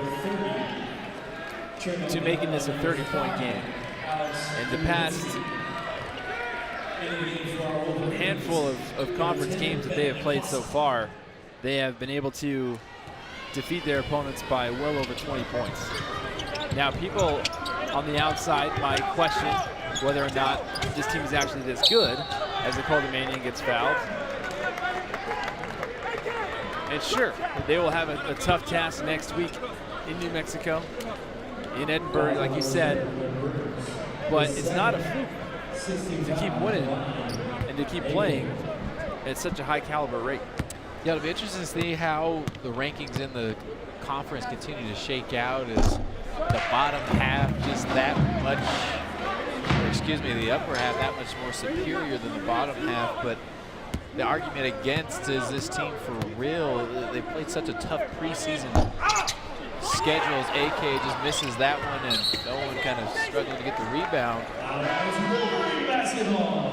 But they played 3 different conference champions. They played 5 or 6 different teams that went to the NCAA tournament in their preseason schedule, and then that win against Cal State Bakersfield. Bakersfield went to the Final Four in the NIT last year. Lost a couple key guys, but the majority of their core back. And these Wolverines, in my opinion, are so talented. They work well together. Coach Pope in his interviews always mentions that they don't have any personal agendas. They're playing terrific together, and this man right here shows Look at the big man running the floor. why they've been having so much success. Is unfortunately gets poked away from him behind. Counts if it goes, doesn't. But Jelani Pruitt will step to the line. And those are all interesting points that you make, Holton. And ultimately, it will boil down to what happens next week, really. We'll get the first quote-unquote real test, or the real eye test is what people like to call it. But give credit where credit's due, and you have to tip your cap to Mark Pope and his staff for being able to arrange the players that they have and to being able to use the best from them. And this was a team that was picked to finish 5th in the WAC, and now they're hands down in that top 3 group with Mexico State, Grand Canyon, and themselves. Jarrell DeBerry, no shot.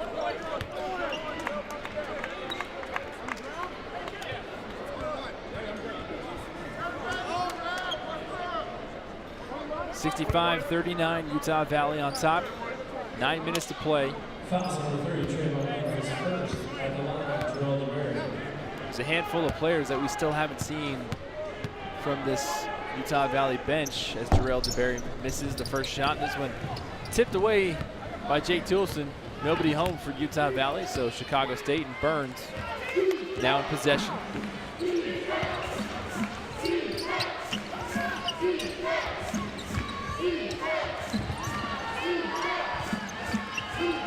Inlet pass goes off of Pruitt.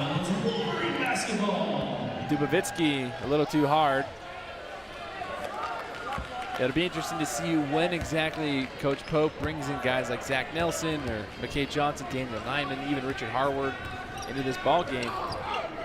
I'm not sure what the story is between Zach Nelson and Brandon. Again, we mentioned Brandon having maybe a little bit of a tight back or out with back spasms, but these guys have done a great job without those 2 core guys of fighting and scrapping. And one of their subs, we see Jake and Trevon Bell go after that loose ball. That right there in a nutshell tells you everything you need to know about Jake Toolson. His team has a significant lead. The ball's on the floor, and he is still diving for loose balls and getting jump ball calls. And that's why Coach Pope looks to him as a leader. And that's why he has been such a powerful force on this ball club.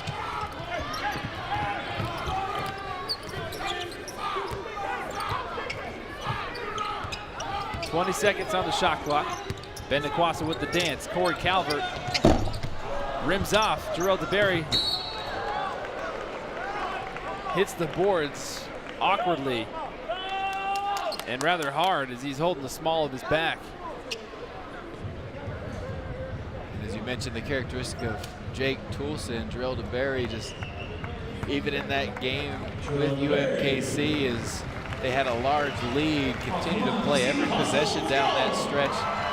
He's not above playing those minutes or being in games with large spread. That speaks to his character and just his love of basketball. He's got half the season left in his career after sitting for nearly a year and a half, and wants to get out of it everything he can.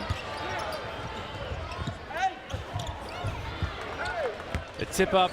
I'm not sure if A.K. Manyang tipped that one in defensively, but the points will go to Chicago State nonetheless.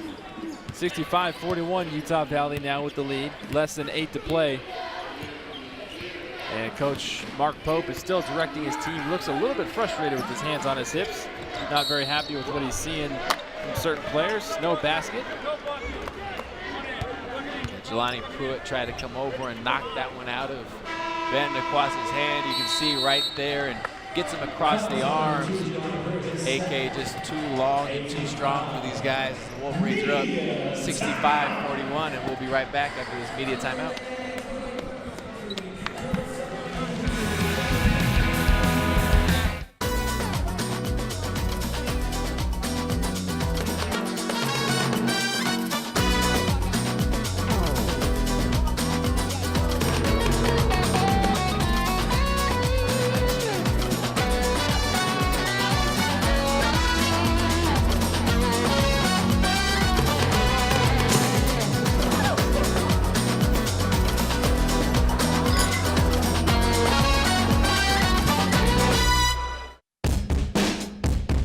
I hate math. I can't count how many times I've heard people say that. And as a math teacher, I take it personally. So, while working on my master's at UVU, I developed ways to help kids not hate math. Does engaged learning make a difference? You do the math.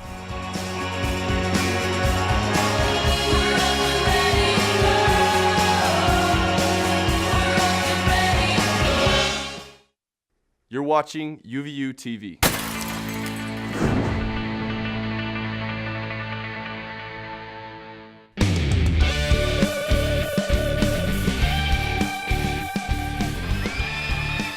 Fans on their feet in the UCCU Center, and they have every reason to be. In fact, 65 reasons to be right now. Utah Valley on top big over Chicago State, trying to avenge last year's upset loss when the Cougars marched into Orem, Utah and defeated the Wolverines. But that's not looking very likely here tonight. A couple of standout stat leaders for you. Akolda Manyang with 21 points, 9 rebounds, 5 blocks. Jake Toolson, 14 points, 7 rebounds, 4 assists. Connor Toolson, 14 points, 3 rebounds, 2 assists, and a steal. And Akolda Manyang will look to add to his point total. He has been a phenomenal 9 of 11 from the free throw line, make that 10 of 12 tonight.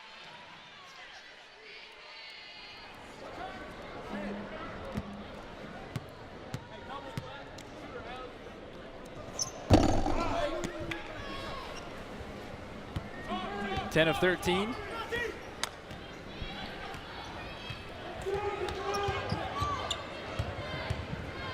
Burns for Chicago State, now Spears. Over the corner, had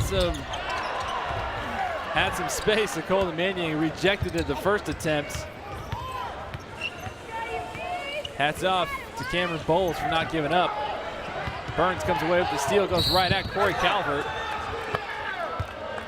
And Corey Calvert gets called for the whistle. Burns a little shooken up on that foul. Nothing from Corey as Corey with sportsmanship come over to make sure Burns is all right. And again, nice steal by Burns, an attack to the rim. You can see as Corey kind of clips him with that lower body to knock him off balance. We saw that in the UMKC game with Connor Toolson when he went down with a scary fall. And again, just moments when guys are going so hard to the rim, any little push or any movement off balance can result in a tough fall. Glenn Burns with that free throw is a leading scorer for Chicago State. 12 points, 5-11 from the floor. 2 of 3 from the free throw line with 5 rebounds. The senior from West Memphis, Arkansas. Isaac Nielsen with the handoff to Jarrell DeBerry, like a running back. Jarrell DeBerry straight at the rim.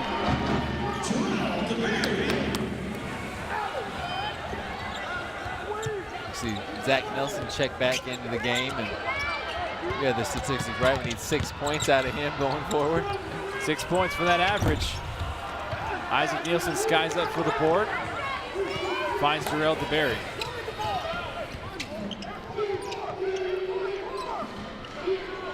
6:23 left to play in Orem, Utah. Ben Nikwasa with the ball for Utah Valley, and the white and green, the home team, with a big lead. Zach Nelson working his way in the post. Can't find it, grabs his own rebound, gets fouled in the process, and he'll go to the line to shoot 2. Zach just not giving up on that one. A little short on his first attempt at the rim as he just kind of worked that one, worked out into the post and able to tip it back off the backboard, grab it, and obviously gets fouled by multiple Chicago State defenders. And Zach misses the free throw. Checking into the game for the Cougars of Chicago State for Spears is number 31, Ken Odiase. The 6'7" redshirt junior from Glenwood, Illinois. And Zach makes the second free throw.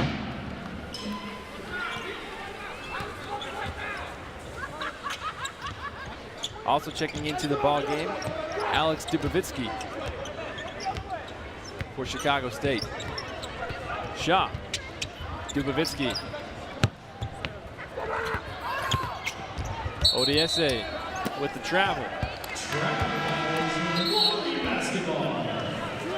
And Burns checks back into the ball game. And he checks in for Rob Shaw for Chicago State.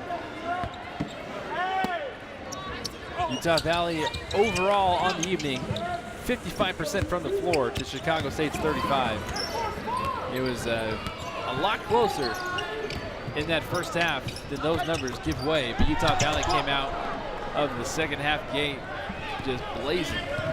Nice block there by Cameron Bowles on Zach's attempt at a layup, and Chicago State's not going to give up. They're going to keep playing until this thing is over. But you're right, the Wolverines this second half have just been too much. They've shot 63% from the field. And have outscored, nearly doubled the score of Chicago State in this second half. You can see Jarrell DeBerry arguing his case is even on that drive. He was very straight up, and I think we're gonna get an offensive foul here as Ben Naquassa kind of signals that way. Excuse me, they're gonna call it on Ben Naquassa for the hold.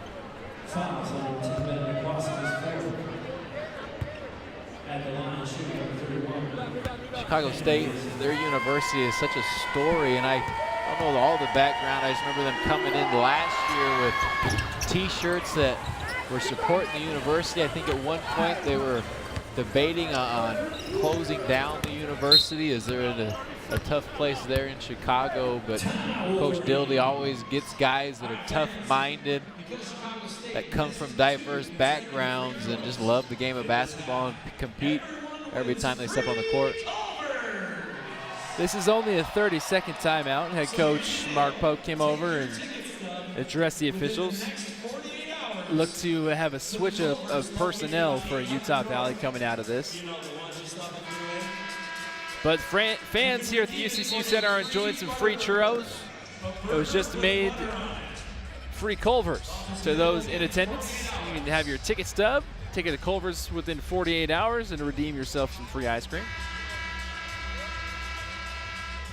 Holton maintains his fantastic physique by eating Culver's every night at 10 o'clock. His flavor of choice, strawberry vanilla.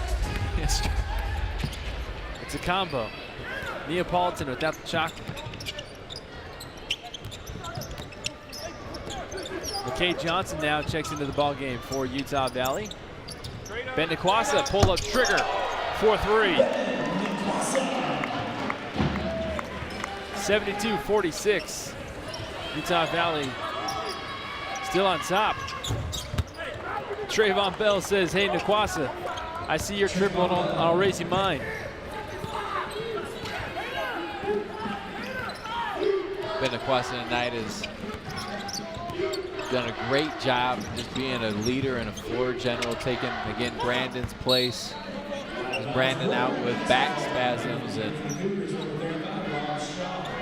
he's had to deal with so many different types of defenses thrown at him. 2-3 zone, man-to-man, switching defenses. We get a replay there. That one knocked out of bounds as Ben with the right decision and sawing Zach down low, just couldn't get it around his defender.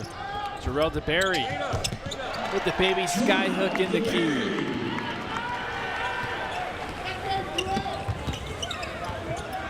Shaw running some clock for the Cougars.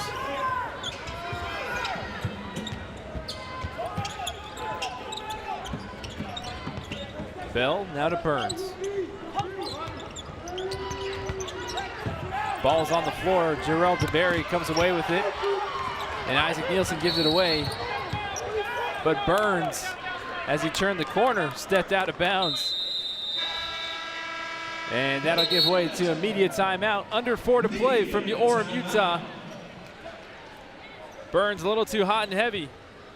Steps out of play, gives way to Wolverine basketball when we return here on UVU TV after this. You only need to answer one question. Will you accept the challenge to become? No matter where you are in life. No matter your interests. From award-winning music to acting. to theater programs. There's a place for you. A place for you. A place for you at UVU. A place to engage, To rise. To succeed. to become.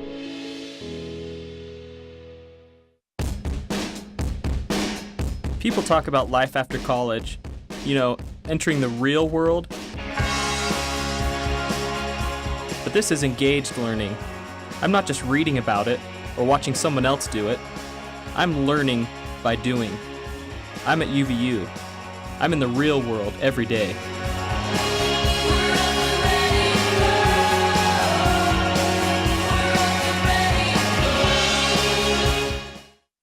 You're watching UVU TV.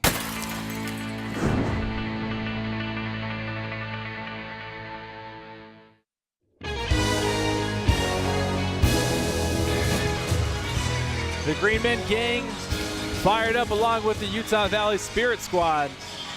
74-49, their hometown Wolverines on top big, looking to continue that 6-game win streak and see it into a 7.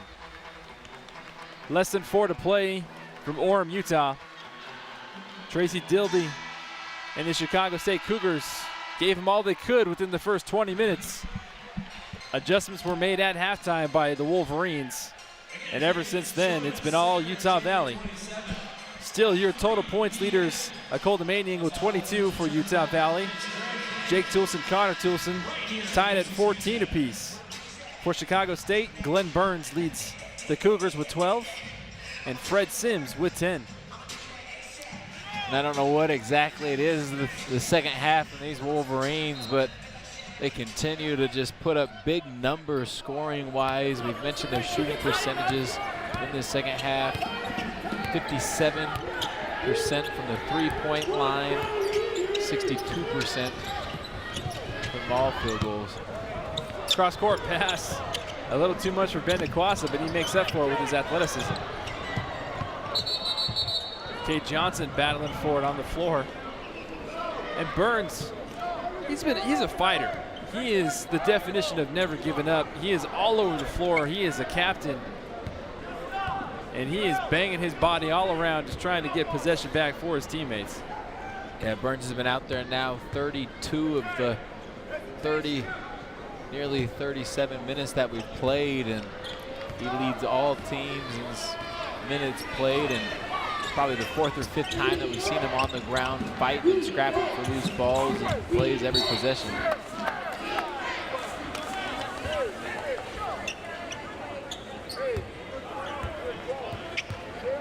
They're going to call a foul on Jarrell DeBerry.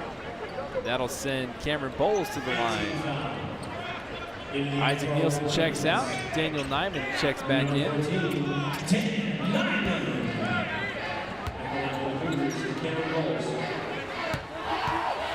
Bowles, the 6'7" freshman from Chicago, Illinois, Kenwood High School.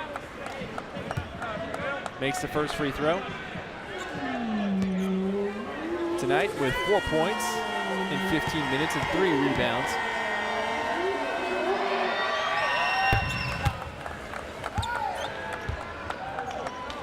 Averaging about 5 points per contest.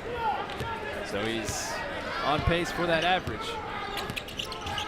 Ben Kwasa makes it past that timeline. Right out of the gates. 3-pointer, no good. Jarrell DeBerry saves it. Ben Kwasa goes up with it with the layup. Mark Pope so stoked from that effort from DeBerry. Yeah, what an effort by Jarrell DeBerry.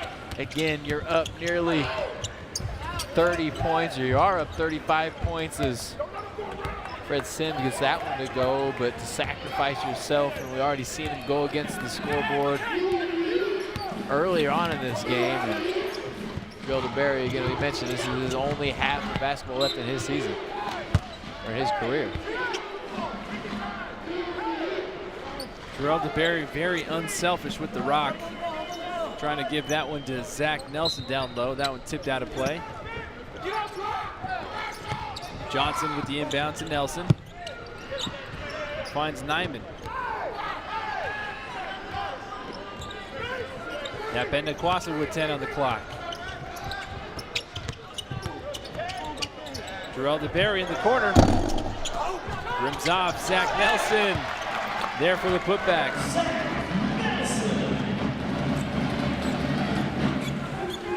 Magic number for the rest of the night for number 21 is 3. Needs 3 more for that 6-point average. Nice kick out. And that's a good stroke from Fred Sims.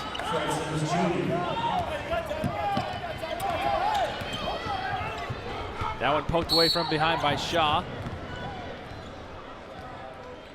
And Nakwasa with the foul into transition.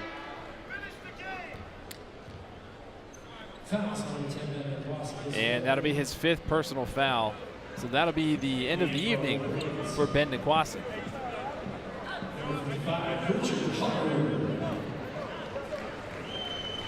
Great night by Ben Nakwasa.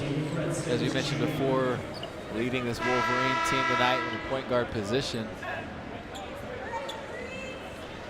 And Coach Pope's going to leave Zach Nelson out there and bring Richard Harward in for Ben Nakwasa, which is going to give a great opportunity for Daniel Nyman and McKay Johnson to attack and orchestrate against this Chicago State pressure. Johnson corralled in the corner. Nakwasa finishes the night 9 points, 4 of 5 from the floor, 1 of 2 from distance. As we see that foul right there, the reach in from Shaw right in front of the official. McKay Johnson sinks the free throw. McKay Johnson just down the street from my hometown in high school. Viewmont High School is his alma mater. Centerville, Utah. Played a few pickup games with McKay during the summers. Great guy and great practice player, and always gets these guys ready for their games through his preparation and practice.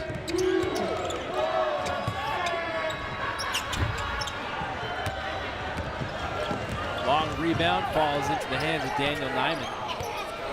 Terrell DeBerry will run the clock out for Utah Valley. Chicago State trapping, trying to find Zach Nelson. Cameron Bowles intercepts. Shaw misses the layup. And McKay Johnson now is waiting for the ball. Finally gets it from Zach Nelson. Zach Nelson now, Daniel Nyman. Terrell DeBerry with a bad errant pass. Shaw thought about chasing it. Didn't want to expend the energy and watches it go out of play.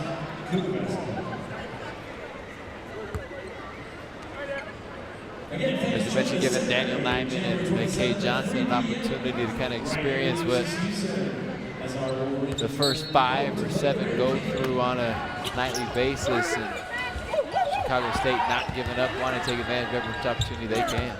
Bowles with a nice touch.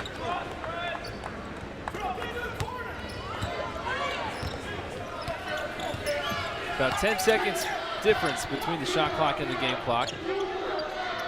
Chicago State still not giving up. They're not backing down. They're still pulling up a press. Zach Nelson's going to spot up for 3. And that goes down. So there's the 3 he needed for that 6-point average. You said that was his magic number, and he must have heard you. Smart decision by Zach as these guys were struggling against that pressure and found himself wide open in the corner. Bowles, step back Jay, comes up short. So 4 seconds left.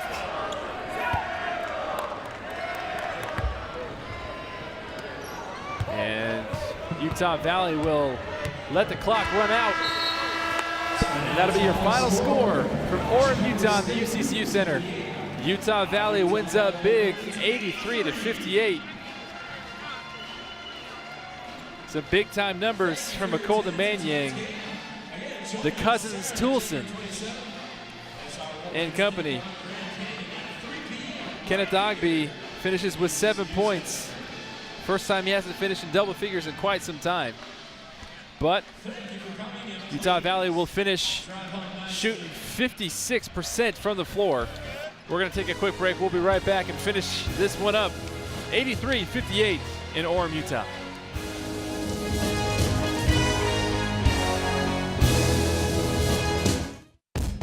I had an idea. Lots of people have ideas. But engaged learning helped me develop my idea and make it real. And now with sales over $1 million, best assignment ever.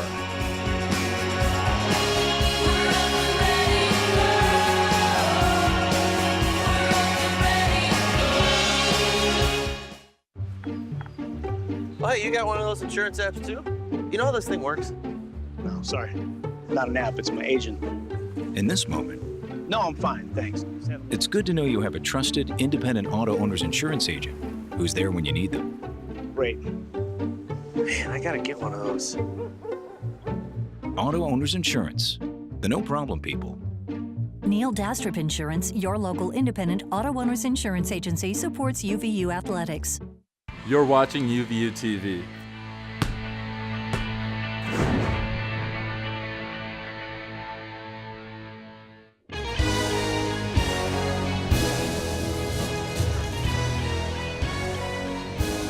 Your final score from Orem, Utah, in the UCCU Center. Utah Valley wins big, 83-58. Brandon Crow alongside Holton Hunsaker. Thank you for joining us tonight, for letting us be a part of your evening here on UVU TV and the WAC Sports Digital Network and all of its platforms. Big showing from Utah Valley. Coming out of the gate early, AK Manyang had a couple big finishes, and you knew it was going to be a big night for him, finishing again with 20-plus points. Yeah, AK really established the play with what he did down low. We saw a couple clips earlier, and now we're able to see a couple other highlights of the game by AK and the other guys on the team that really got things going early. We see Jake, who shot the ball perfect from the three-point line. A dunk that we hope to see on Sports Center later in the game, and Connor Toolson had a near-perfect night for himself as well. Kenneth Ogby doing what he does best, destroying the rim with a smile on his face. And he didn't come up to his average, but he still did enough to get the job done tonight. So Utah Valley will come away with a victory, their third straight in conference, seventh straight overall, and they look to be a team to be reckoned with going forward in this Western Athletic Conference. Tough task next week on the road at UTRGV, then again at New Mexico State, but that's why they play the game. Holton, what are the keys to success for this squad going forward? There's going to be confidence moving forward and also just staying motivated. Again, we had mentioned Jake's comments from your podcast earlier, just your 7 straight wins, but it's always about the next one. So can these guys get motivated, especially going down to Edinburgh, Texas? We mentioned the travel. It's going to be 24 hours or 12 hours, that full day of travel. Get yourself ready to go to the game the night before, and then they got New Mexico State waiting for them just a night later. For all of our hard-working staff and crew behind the scenes, for our producer Austin, for Holton Hunsaker, I'm Brandon Crow saying so long and good night from Orem, Utah. Another big Utah Valley win. We'll see you in a couple weeks.